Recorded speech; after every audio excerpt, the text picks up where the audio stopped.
Hola y bienvenidos. Hoy vamos a analizar a fondo un texto que casi todo el mundo cree que conoce, pero que esconde una arquitectura y una profundidad que de verdad sorprenden. Los 10 mandamientos. Hola, ¿qué tal? Tenemos como guía un análisis fascinante que los explora desde la perspectiva del judaísmo. Y, de entrada, nos lanza unas preguntas clave. ¿Sí? Porque, a ver, ¿por qué estos 10 mandamientos y no otros? O sea, ¿por qué no está aquí el que quizás es el mandamiento más famoso? Amarás a tu prójimo. Es una excelente pregunta. Y sobre todo, ¿cuál es la lógica secreta detrás de su organización en 2 tablas? Eso que siempre vemos en las ilustraciones. Exacto.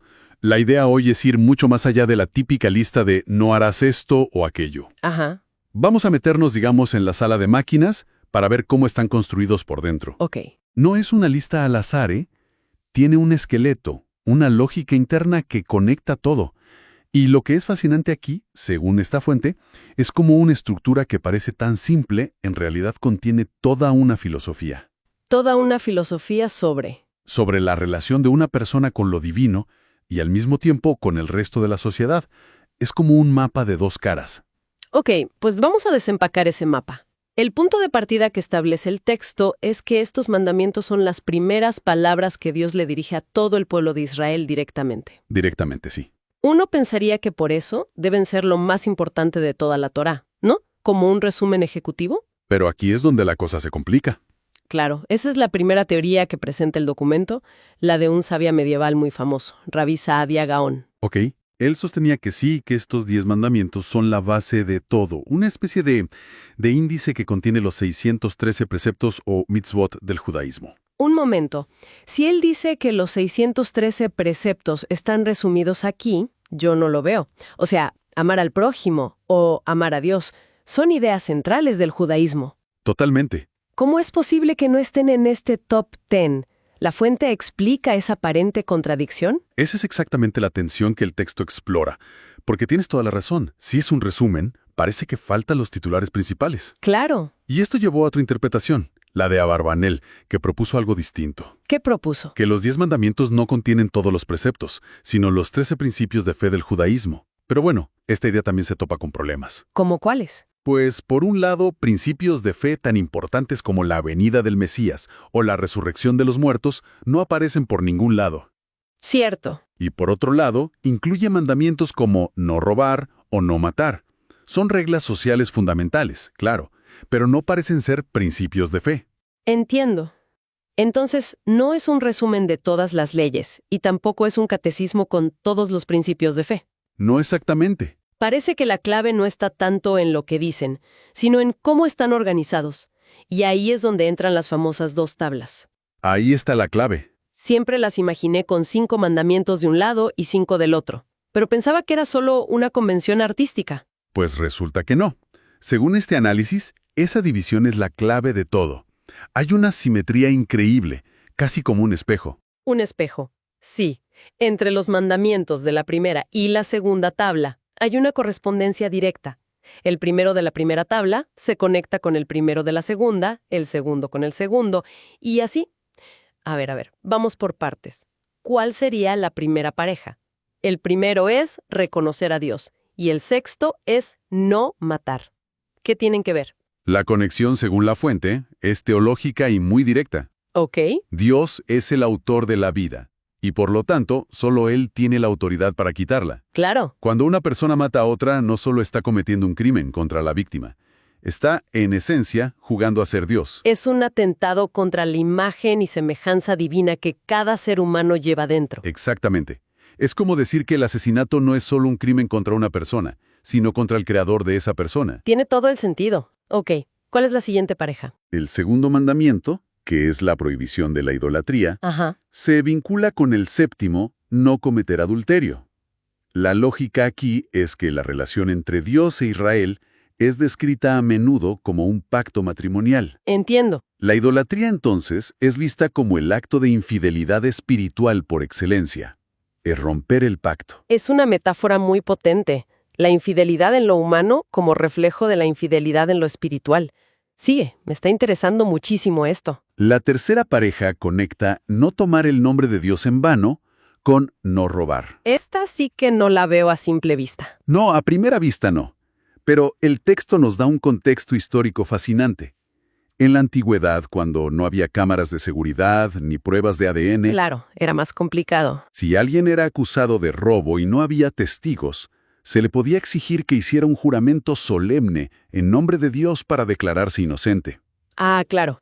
Entonces un ladrón se veía forzado a cometer un segundo pecado, jurar en falso, Justo. usar el nombre de Dios para encubrir su crimen. La conexión es súper específica y muy práctica. Increíble. ¿Y la cuarta? La cuarta conecta recordar el Shabbat con no dar falso testimonio. Para entenderlo hay que saber qué es el acto central del Shabbat, el Kiddush. Un momento, creo que es bueno aclarar eso. ¿Qué es exactamente el Kiddush y cómo funciona como un testimonio? Bueno, el Kiddush es la bendición que se recita sobre una copa de vino al inicio del Shabbat, para santificar el día. Ok. Pero no es solo una bendición. La letra de esa oración es una declaración explícita de que se recuerda y se celebra que Dios creó el mundo en 6 días y descansó en el séptimo. O sea, es literalmente un testimonio verbal. Es un testimonio que se repite cada semana. Por lo tanto, guardar el Shabbat es testificar la verdad de la creación. ¡Wow! Cada Shabbat es como subir al estrado y reafirmar un hecho. La conexión es mucho más profunda de lo que parece. Totalmente. Y nos queda la última pareja, el quinto y el 10º. Honrar a los padres y no codiciar. Sí, y para mí, esta es la más sutil y psicológicamente profunda de todas. Aquí es donde el análisis para mí se pone realmente interesante, porque esta conexión no es nada obvia. Para nada. ¿Cómo se relaciona el respeto que le debes a tus padres con no desear la casa, el coche o la pareja de tu vecino? Parecen dos mundos distintos. Bueno, la fuente propone una analogía sobre la paternidad que lo cambia todo. A ver. Nos pide imaginar a un buen padre con 2 hijos muy diferentes. Uno tiene muchas dificultades para los estudios y con un esfuerzo enorme logra sacar un 70 en un examen. Ok. El padre lo felicita, lo celebra. El otro hijo es un genio y sin esforzarse mucho saca un 80. A este el padre quizás le dice, está bien, pero sé que puedes dar más. Claro, el padre no los trata por igual, los trata de forma justa según el potencial de cada uno. No es injusto, es Personalizado. Le da a cada hijo lo que necesita para crecer. exactamente. Ahora, traslada esa analogía a la relación con Dios. Ah, La idea es que Dios, como ese Padre sabio, nos da a cada uno las herramientas, los talentos y los desafíos que necesitamos para alcanzar nuestro máximo potencial. ok. A uno le da riqueza, que puede ser su herramienta o su prueba. A otro le da una mente brillante. A otro, resiliencia. Lo que para una persona es una bendición, para otra podría ser un obstáculo. Y entonces, ya veo la conexión.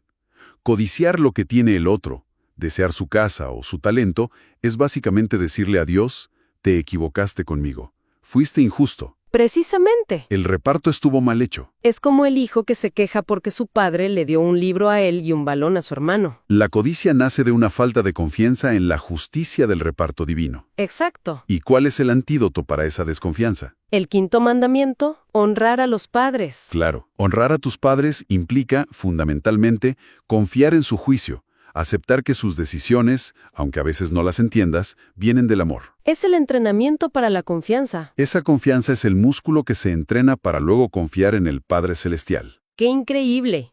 O sea, la confianza en el juicio de tus padres es el entrenamiento para evitar la envidia en la vida adulta. Es de una profundidad psicológica tremenda. Tremenda. Pero esta simetría que acabamos de ver es solo el principio, ¿verdad? El texto dice que hay más capas de estructura. Muchas más. Por ejemplo, la división clásica.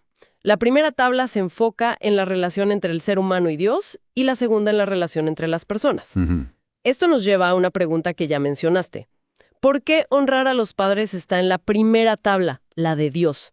Parece un mandamiento social. Sí, eso siempre me pareció raro. ¿Por qué honrar a tus padres es una relación humana? ¿Por qué está del lado de Dios y no del lado de no matar o no robar? El texto da 2 razones muy elegantes. La primera es que nuestros padres son nuestros socios en la creación, junto con Dios. A ellos, igual que a Dios, les debemos la existencia. Ah, claro. Por eso merecen un lugar en la tabla divina. Y la segunda razón es que actúa como el puente perfecto entre los dos mundos. ¿Un puente? Sí, los padres son la primera autoridad divina que conocemos, y son también el primer otro con el que formamos una sociedad. Es el mandamiento bisagra que une el cielo y la tierra. Un puente. Me gusta esa imagen. Y creo que había también un detalle en el texto hebreo que reforzaba esta idea, ¿no? Algo sobre el nombre de Dios. Sí, es un detalle textual muy revelador.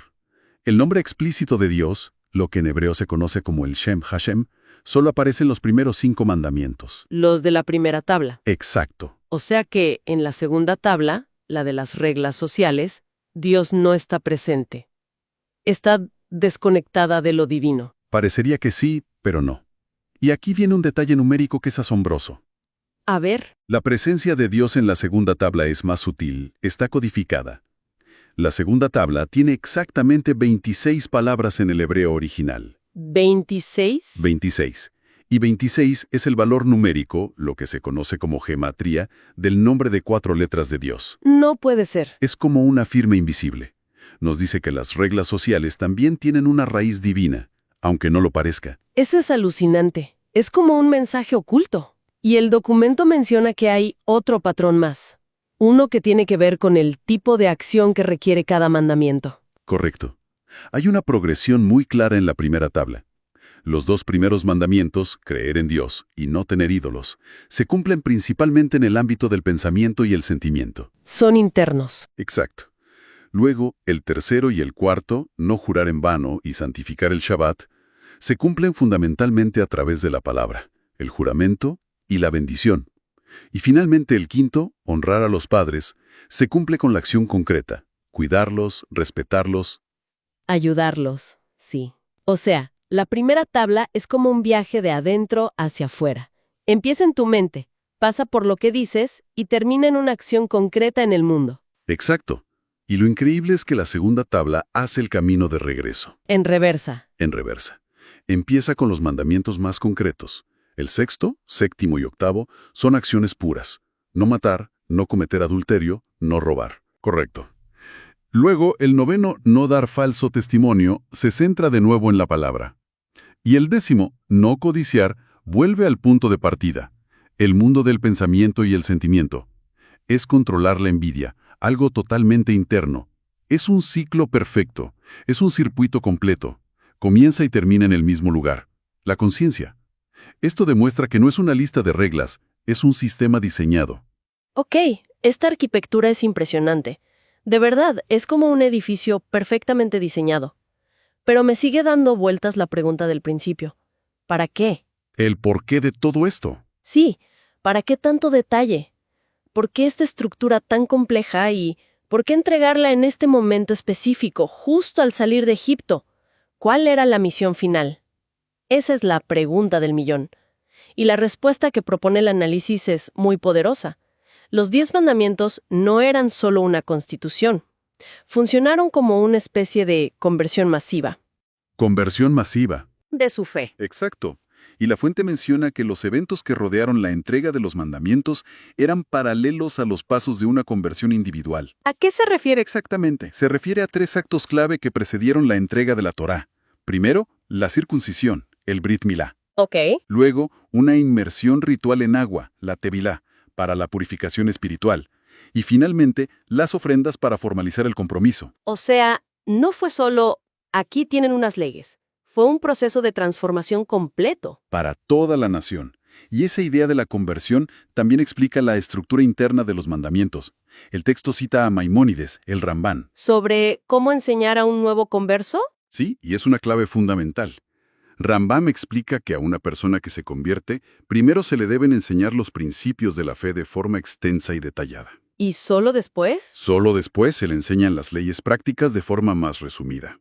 Y eso encaja perfecto con lo que vemos aquí. La primera tabla, la de la fe en Dios, es larguísima en el texto original, 146 palabras. Sí. Y la segunda, la de las reglas sociales, es súper concisa, solo 26 palabras. Es exactamente el método de enseñanza de Rambam. Primero se establece el por qué de forma profunda, la base de la creencia, y luego el cómo de forma práctica y directa. Y eso también responde a mi primera pregunta. ¿Por qué no está amar a Dios? Exacto. Porque, según esta visión, eso es un objetivo avanzado, es la meta final. Los 10 mandamientos eran el punto de partida, el fundamento.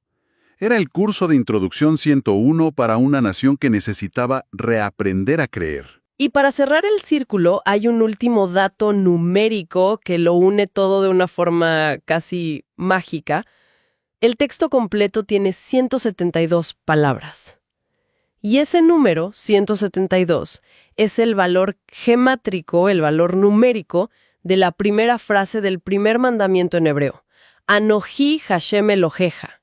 Yo soy el eterno tu Dios. Es como si todo el texto, con toda su complejidad y sus capas, fuera simplemente una gran expansión, un eco de esa primera declaración. Todo está conectado. Todo.